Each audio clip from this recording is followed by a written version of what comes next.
Holy shit. Holy moly. Oh my God. We're going to buy Kirkland. $21. I'm going to go and buy a case of it before the video comes out. Maybe two. Hello, we're back.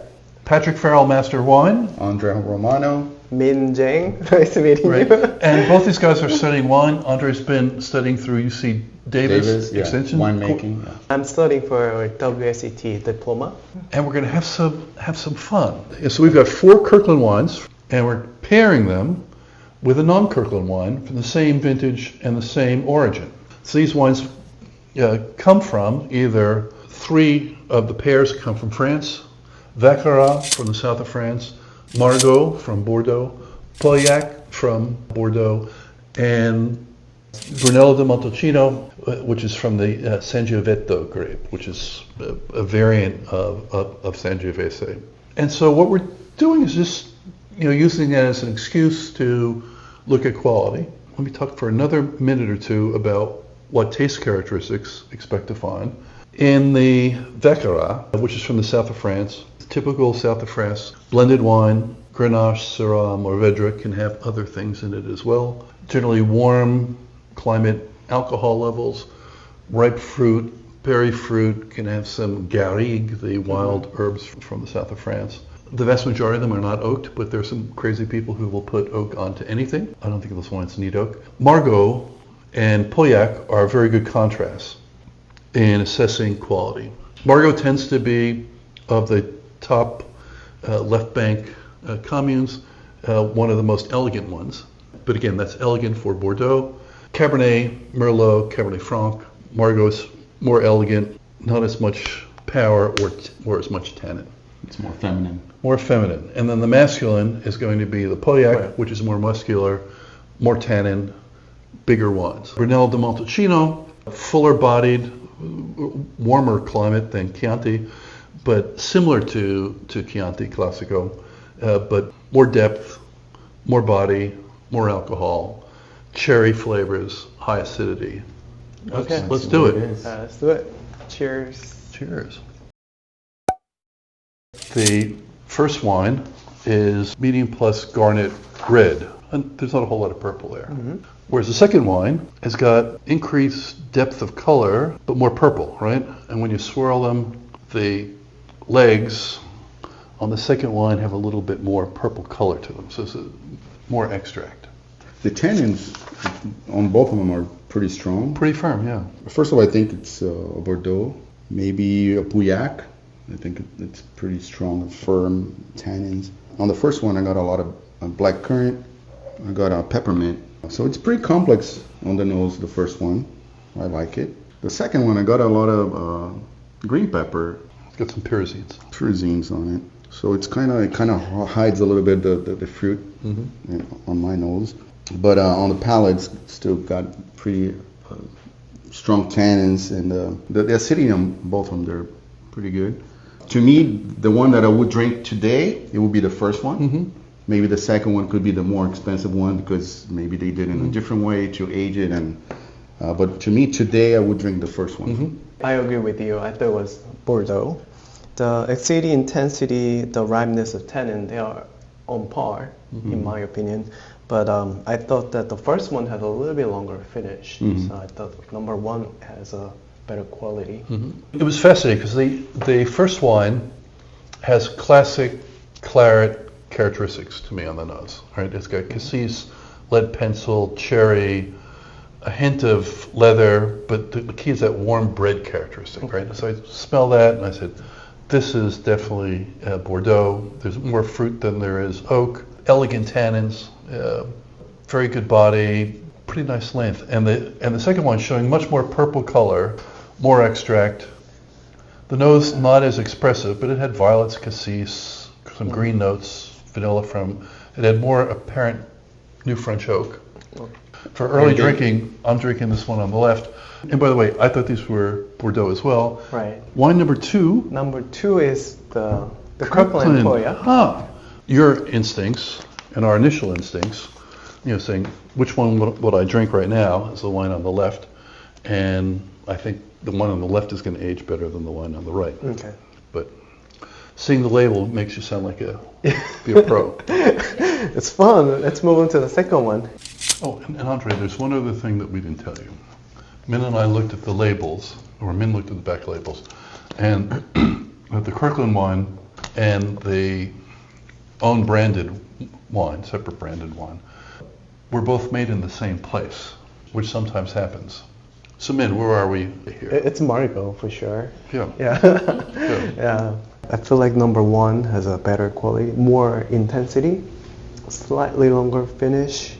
I like the first one a lot. The second one, it's got more oak. It's not so integrated as the first one. It's got the tannins are harder than the first one, although the acidity is pretty high. I like it, but I prefer the first one. I got pyrazine on the second one again. Normally pyrazine, it's when they press it harder and try to extract more, right? Or No. Pyrazines are going to become more evident, more based upon ripening. So cooler climate. Right. Well, I mean, they're pretty much on the same place. Right, but you could have They're the same ear. right, but you could have cooler blocks than others, and then also if some blocks are being geared towards a lesser expensive product, that they'll have more pyrazines because they're going to have a higher yield. That makes sense. First one has more quality. I would pay $8 more for. Yeah, for this one, yes, Yeah. absolutely. Let's see. What if it's Kirkland brand? Oh, okay. So It is the brand. So we learned this is a Baron de Brane. Both nice wines. I would pay the extra $8 for the Definitely, yeah. for the Baron. But that said, Excuse me. the Kirkland one is a nice wine. Yeah. What's this? Are you guys having fun? Oh, yeah. It's fun. Round 3. Okay, This round time, one wine is 5 times more expensive than the other. 5 times more? Yeah, we better find the better one. More expensive doesn't mean better.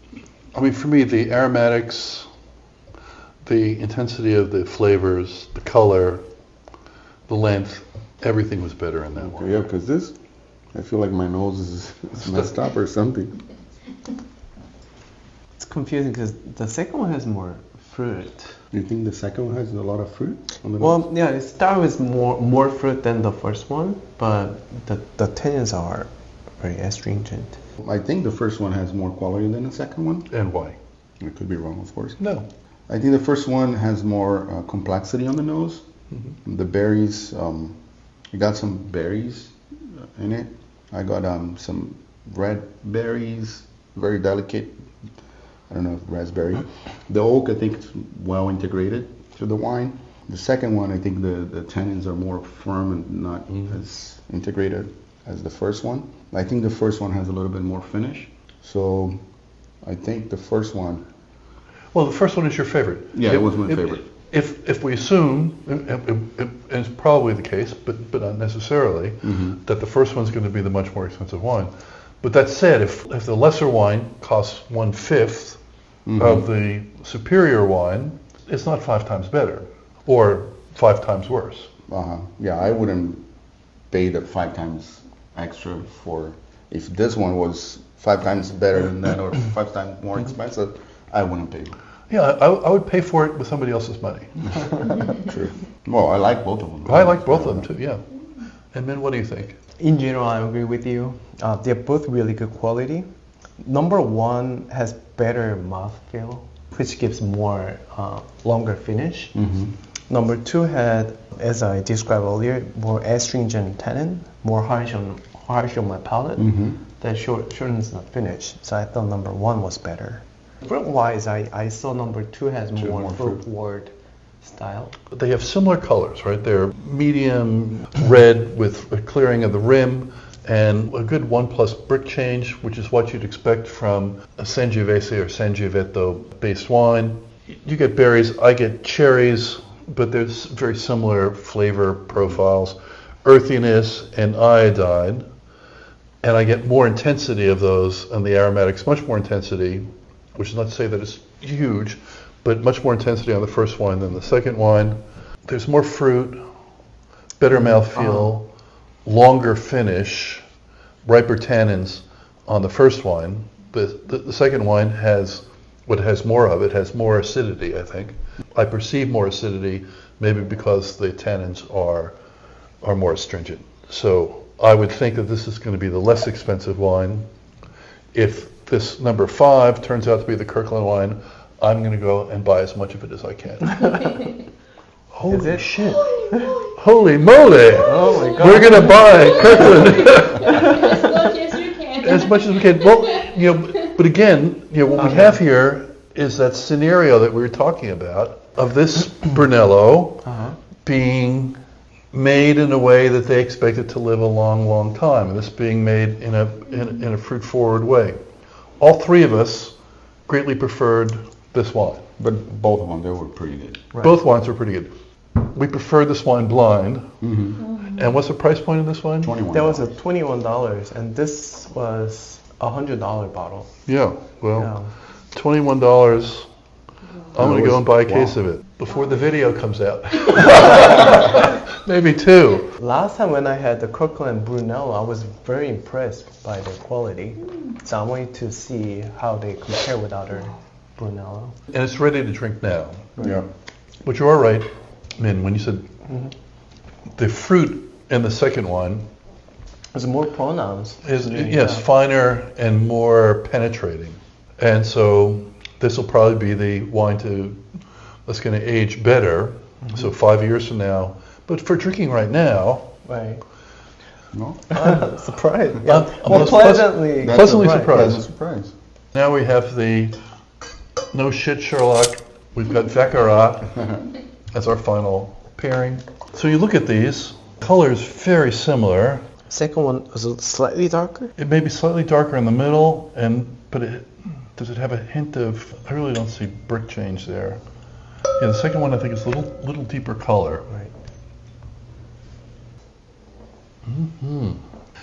When you sort of, if I look at the color, and the color was damn close, maybe a slight increased depth to the second of the pair. On the nose, on this first one, as you said, when you could smell it, It's not from far away. it's Right. got really nice intensity, aromatics, perfumed. There's perfume on it. Perfumed Right. berry, spicy, some dark fruit, some garrigue. I said, man, smells really good. Mm-hmm. And had just slight sweet entry from the alcohol and the fruit. Gorgeous fruit. It was complex, well balanced, long. Yum. I just thought this was had ripe tannins, and very good length. And I thought when I first tasted it, this has to be the better wine. And then I tasted the second one. So the second one was a little bit less pretty on the nose, a bit more brooding, and they put it in your mouth, and it's expansive, and you have richness. It's richer, deeper, firmer tannins, but ripe tannins, and something that I think is from lower yields and the better wine. Well, some would say the better wine. It all depends upon what I'd be very happy drinking either one of these. For this right now, the only problem with it is that I would drink it too fast. Okay. It's a gorgeous easy little drinking. easy drinking. This is a bit, quote unquote, more serious or more age-worthy.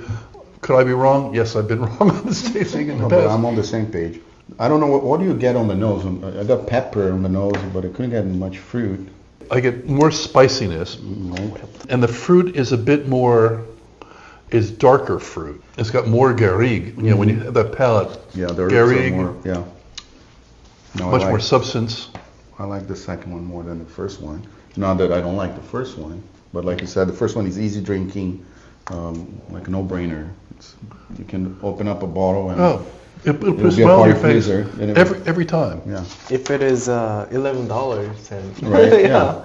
I completely agree with you too. The first one, more of a red fruit, like cherry, raspberry, strawberry, with an urban note. You said garrigue. Can I call it more playful? Is that the right word to say? Yeah. You don't have to think too much Yeah. to drink this yeah. kind of wine. But number 2 was more serious, more mature. And I think Yeah. that this would be maybe a little bit more Grenache. This may be a little bit more Syrah. Oh, okay. and more veteran, but who knows? It may show on the bottles, but I doubt it. But both are nice wines that I'd be very happy to drink. And again, if I was going to have a meal that's going to have grilled meat or barbecue or something, the second wine would be the wine that you would serve. As an aperitif wine, or for having with some cheese and crackers, or having chicken, number one would be the wine. But we agree that number two would be more expensive. Well, as to the price, yeah, right? yeah. Can we find that out? Can we find that out? Can we be wrong again? We were We're wrong. we were wrong again. So this is Domaine Santa Duc. Oh. Wow. Well, we all agree that they were both Delicious. They're both Pretty good, delicious, yeah.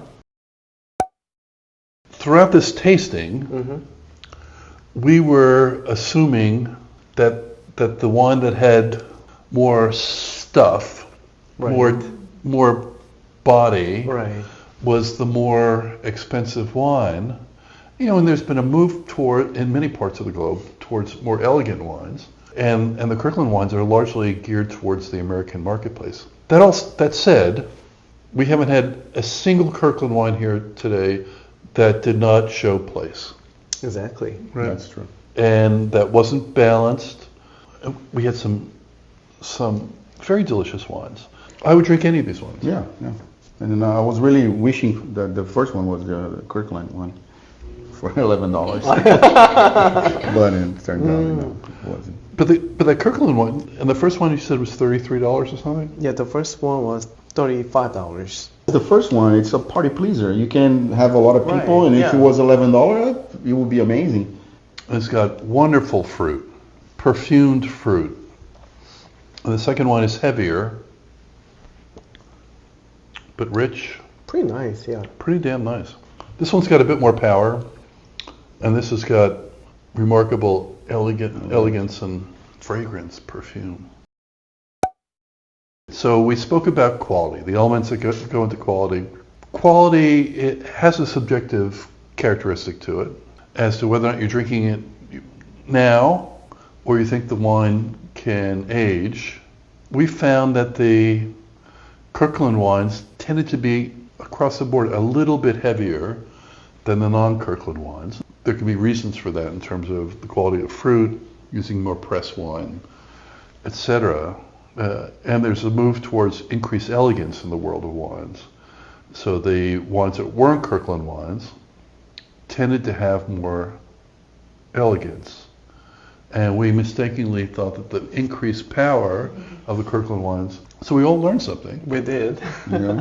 Tasting wines is it's very humbling, but this was a really good tasting in my book because I learned a lot, and I stand very impressed with all the wines that we tasted. It's a quick disclaimer though before closing. We did not decant any of these wines. They all came out of the bottle. Yeah, any tastings that I do moving forward, we will not be decanting any wines because that gives you're tasting a different wine than the consumer is going to taste straight out of the bottle.